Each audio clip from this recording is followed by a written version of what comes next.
Of camera story के सभी दर्शकों का हार्दिक स्वागत है। दोस्तों, आज हम एक नई स्टोरी सुनने वाले हैं। आज हमारी स्टोरी का टाइटल है त्रिशूल। आइए दोस्तों, फिर इस कहानी को हम सुनते हैं। भगवान भोलेनाथ के त्रिशूल की महिमा से पूरा विश्व परिचित है, लेकिन आज भी पुरातत्व विभाग द्वारा शिव के त्रिशूल पर शोध की जा रही है और इसी से प्रेरित होकर भोलेनाथ के त्रिशूल की महिमा का चित्रण धार्मिक काल्पनिक कहानी के रूप में किया गया है। मुझे पूरा विश्वास है कि यह कहानी आपको शिव के त्रिशूल की शक्तियों से अवगत कराएगी। एक बहुत ही पुराना गांव था जहां बहुत से प्राचीन खंडर बने थे और इन खंडरों में कई वर्षों से पुरातत्व वैज्ञानिक रिसर्च के लिए आया करते थे। वैज्ञानिकों को इस गांव से हिंदू संस्कृति से जुड़ी कई प्राचीन वस्तुएं प्राप्त हुई थी, इसीलिए यह गांव प्राचीन हिंदू सभ्यताओं की खोज के केंद्र के रूप में जाना जाता था। लेकिन उनकी खोज अभी तक अधूरी थी, क्योंकि वह धार्मिक ग्रंथों में बताए गए अस्त्र शस्त्रों की खोज में लगे हुए थे। एक बार उसी गांव के मैदान में बच्चे फुटबॉल खेल रहे होते हैं। अचानक उनकी फुटबॉल एक गड्ढे के अंदर चली जाती है। गड्ढा काफी गहरा था, इसीलिए बच्चों की हिम्मत उस गड्ढे के अंदर जाने की नहीं हो रही थी। तभी गांव में एक फेरी वाला कपड़े बेचने आता है। बच्चे उसे रोक लेते हैं और उससे अपनी फुटबॉल निकालने की जिद करने लगते हैं। फेरी वाला बच्चों की जिद मानकर गड्ढे के अंदर घुस जाता है। अंदर बहुत अंधेरा था, जिस वजह से उसे कुछ दिखाई नहीं दे रहा था। वह अंदर जाकर अंदाजे से नीचे उतरता जा रहा था। अचानक उसका पैर फिसल जाता है और वह गड्ढे के अंदर जाकर फंस जाता है। फेरी वाला दर्द से चीख उठता है और उसकी आवाज़ सुनकर आसपास के लोग गड्ढे के पास जमा हो जाते हैं और सभी उसे निकालने की काफ़ी कोशिश करने लगते हैं। फेरी वाला किसी चीज़ से अटक गया था और उसके पैर की हड्डी टूट चुकी थी, जिसके कारण वह खड़ा नहीं हो पा रहा था। उसे निकालने के लिए सरकारी बचाव दल को बुलाया जाता है। बचाव दल के अधिकारी इलेक्ट्रिक गैजेट्स के साथ गड्ढे के अंदर प्रवेश करते हैं। इलेक्ट्रॉनिक गैजेट्स के साथ लोग अंदर जब उतर जाते हैं, उनके पास तेज रोशनी की टॉर्च होती है, जिससे वह गड्ढे के अंदर सभी चीज़ों को साफ साफ देख पा रहे होते हैं। वह जितने नीचे उतरते जा रहे थे, उतना उन्हें सांस लेने में परेशानी हो रही थी। जैसे ही वह फेरी वाले के करीब पहुंचते हैं, फेरी वाला एक बहुत बड़े लोहे के स्तंभ में फंसा होता है। अधिकारी उसे बड़ी मुश्किल से रेस्क्यू करके गड्ढे के बाहर ले आते हैं, लेकिन गड्ढे के अंदर लोहे का स्तंभ उन्हें विचलित कर रहा था, क्योंकि गड्ढे के आसपास कोई घर नहीं था। फिर इतना बड़ा लोहा कहाँ से आया? वह लोहे को बाहर निकालने का फैसला करते हैं, लेकिन यह क्षेत्र पुरातत्व विभाग के अंतर्गत आता था, इसीलिए यहाँ उपस्थित किसी भी खजिन को बिना उनके अनुमति के नहीं निकाल सकते थे और निकाला भी नहीं जा सकता था। बचाव दल की अधिकारी पुरातत्व विभाग को बुलावा भेजते हैं और जैसे ही वह इस लोहे के स्तंभ की जांच करते हैं, तो उनकी खुशी का ठिकाना नहीं होता, क्योंकि यह चीज़ लोहे से नहीं बल्कि अंतरिक्ष के ग्रहों में उपस्थित विभिन्न प्रकार की खगोलिक धातुओं से बना हुआ था। स्तंभ प्रतीत हो रहा था, जो कि पृथ्वी में इकलौता था।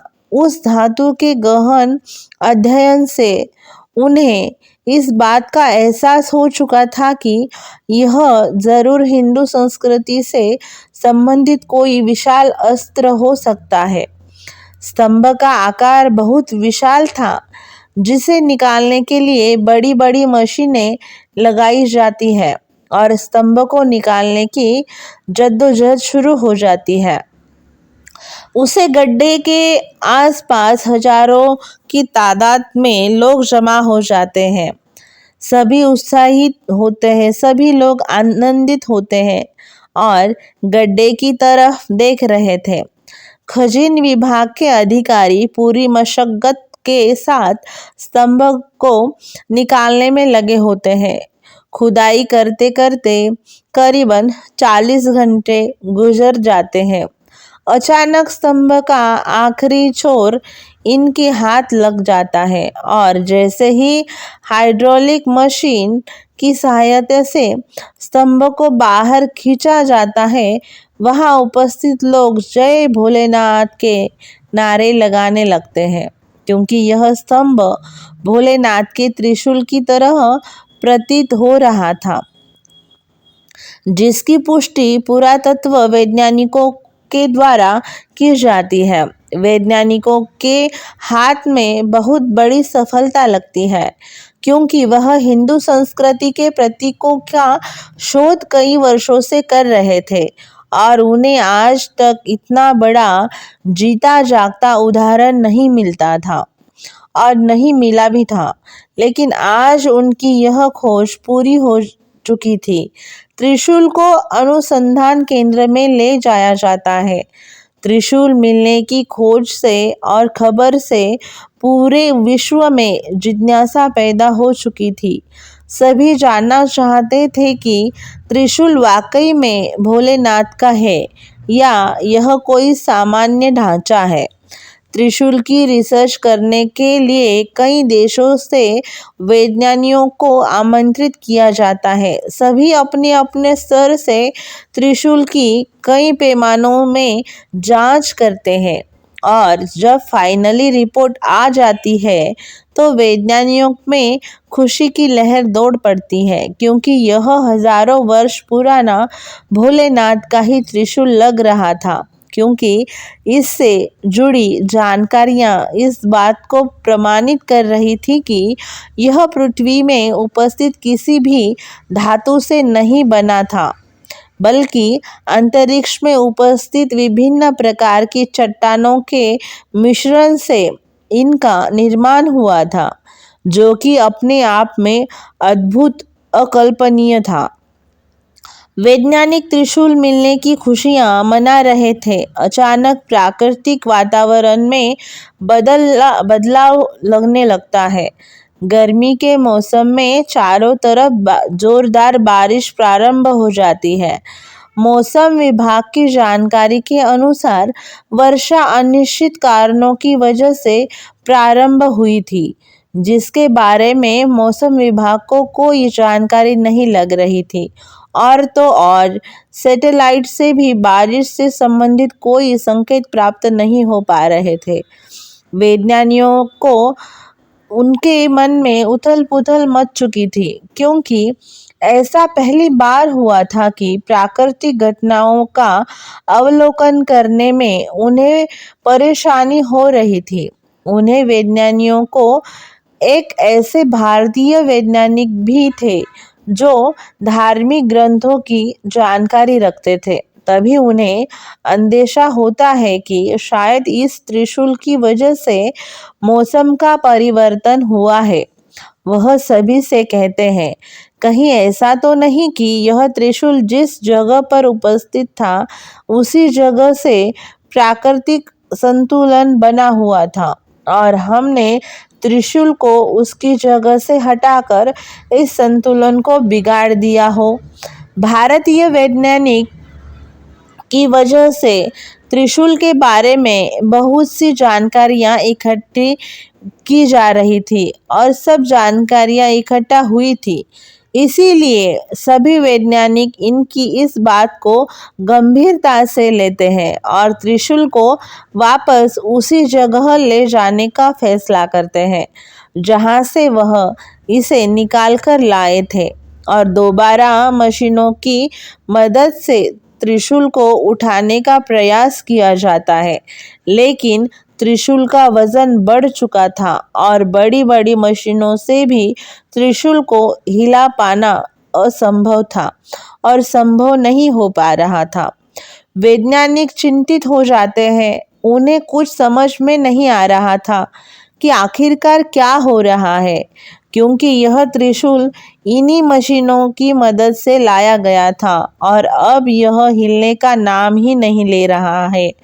तभी भारतीय वैज्ञानिक सलाह देते हैं कि त्रिशूल शक्ति का प्रतीक है और इसे यहाँ से हटाने के लिए भगवान भोलेनाथ का अध्ययन करना होगा। तब शायद भोलेनाथ हमारी पुकार सुनेंगे। शिव पूजा को संपन्न करने के लिए एक पुरोहित बुलाए जाते हैं जो भोलेनाथ की संपूर्ण पूजा विधि का आयोजन करते हैं और इसी दौरान त्रिशूल अपने आप हिलने लगता है। उसे हिलता देख वैज्ञानिक हाइड्रोलिक मशीन से त्रिशूल को उठाने का आदेश देते हैं और अगले ही पल त्रिशूल एक पेड़ के पत्ते की तरह उड़ जाता है। शिव की महिमा देखकर सभी वैज्ञानिक दंग रह जाते हैं। सभी हाथ जोड़ते हुए भोलेनाथ को प्रणाम करते हैं और जैसे ही त्रिशूल को गड्ढे में वापस प्रवेश करवाया जाता है, अचानक बारिश रुक जाती है।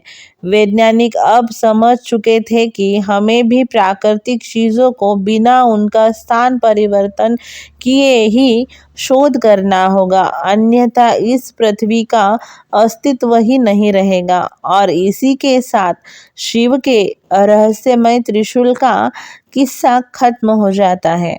दोस्तों, आप सबको आज की स्टोरी कैसी लगी? आपको आज की स्टोरी अच्छी लगी हो तो कमेंट करना ना भूलें।